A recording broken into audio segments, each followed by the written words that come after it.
E aí, tudo bem?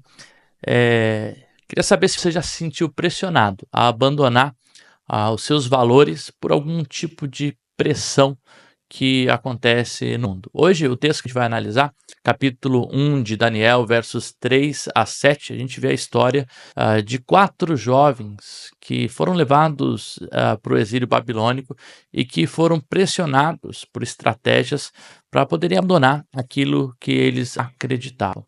Quero ler com vocês então Daniel 1, 3 a 7, que diz assim: Depois ordenou a Aspenaz, chefe dos eunucos, que trouxesse alguns dos filhos de Israel, tanto da linhagem real como dos nobres, jovens, sem nenhum defeito, de boa aparência, sábios, instruídos, versados no conhecimento e que fossem competentes para servir no palácio real. E Aspenaz lhe ensinasse a cultura e a língua dos caldeus.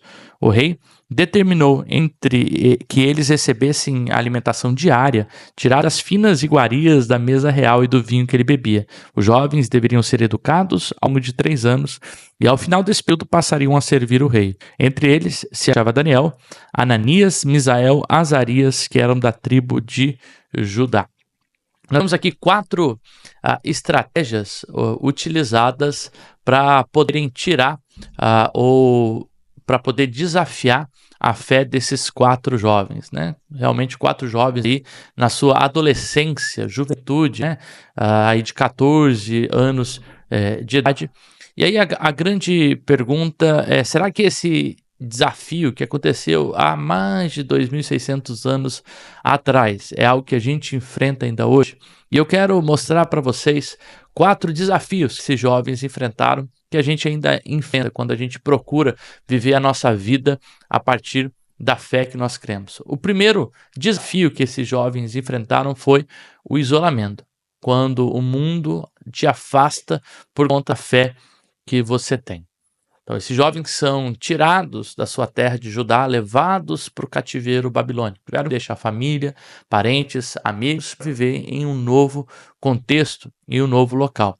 E a primeira estratégia utilizada aqui foi isolar esses jovens. Sem amigos, sem família, eles se tornam vulneráveis. E isso que o inimigo quer, uma fé solitária, porque uma fé solitária certamente é uma fé mais frágil. Assim, nós vemos também quantas pessoas, os jovens que vão se aventurar nesse mundo aí, vão para um outro país, vão começar a sua faculdade, a sua jornada acadêmica, e aí eles precisam lidar com essa questão, com estar sozinho, né? Toda aquela bagagem que eles aprenderam dos seus pais, precisam agora colocar em prática essa fé. Como viver a fé numa faculdade secularizada, onde pessoas que não possuem a mesma fé que eu. E certamente o isolamento para aqueles que professam a fé em Cristo Jesus será algo que vai acontecer. É inevitável que a gente seja rejeitado de grupos e de lugares que não condiz com aquilo que nós cremos e com aquilo que nós vivemos e com a fé que nós professamos. O segundo desafio que nós encontramos esses jovens experimentando aqui é o desafio da doutrinação. O mundo, ele quer controlar aquilo que a gente pensa. A gente vive numa sociedade com muita informação. Além de tanta informação, o conhecimento nunca esteve tão próximo da gente. Basta um clique e a gente tem aí muitas possibilidades com a tecnologia, com a inteligência artificial, né, que nos ensina a fazer praticamente tudo, né? No entanto, toda essa informação não necessariamente ela é uma formação. E não necessariamente toda informação ela é boa para nossa formação e para nossa fé cristã. Assim, a doutrinação é essa série de informações que são nos dadas por meio de rede social, séries, filmes, na universidade, na escola, amigos, e que faz ou tenta fazer com que a gente pense como essas pessoas pensam. Assim, nós precisamos justamente compreender a fé que temos, a fim de não sermos doutrinados e influenciados numa fé alheia. A pessoa que não compreende a própria fé, ela é levada a crer em outro vento de doutrina ou em outra ideologia muito facilmente, né? Porque ela não tem um fundamento, uma base sólida. O terceiro desafio que esse jovem certamente foram influenciados e experimentaram foi a assimilação. Quando o mundo faz com que a gente comece não apenas a ser doutrinado, mas agora a também a agir conforme a outras pessoas ou as ideologias que nos circundam, né? E nós, esses jovens, certamente eles tinham esse desafio de pertencimento. Nós queremos pertencer, nós queremos estar em grupos, nós não queremos viver isolados. E para pertencermos, a gente precisa muitas vezes assimilar certos valores. E aí, é, isso acaba desafiando, né? Esses jovens são chamados não apenas a aprender toda a cultura dos caldeus, a língua dos caldeus, mas também a comer as iguarias dos babilônicos. Tudo isso remete a essa ideia de o quanto nós estamos circundados por esse secularismo que muitas vezes quer ditar a forma com que nós enxergamos a vida e enxergamos a nossa fé. Não olhamos mais para o mundo a partir da fé, mas olhamos para a fé a partir de um mundo secular e de uma cosmovisão secular. E por isso a grande pergunta é do que nós estamos nos alimentando, o que temos assimilado, o que tem feito parte da nossa dieta. O quarto desafio que esses jovens certamente enfrentaram aqui tem a ver justamente com a confusão nas suas identidades. No versículo 7, diz que o nome desses jovens são mudados. Né? Daniel, Misael, Ananias, passa agora até o nome de Baltazar,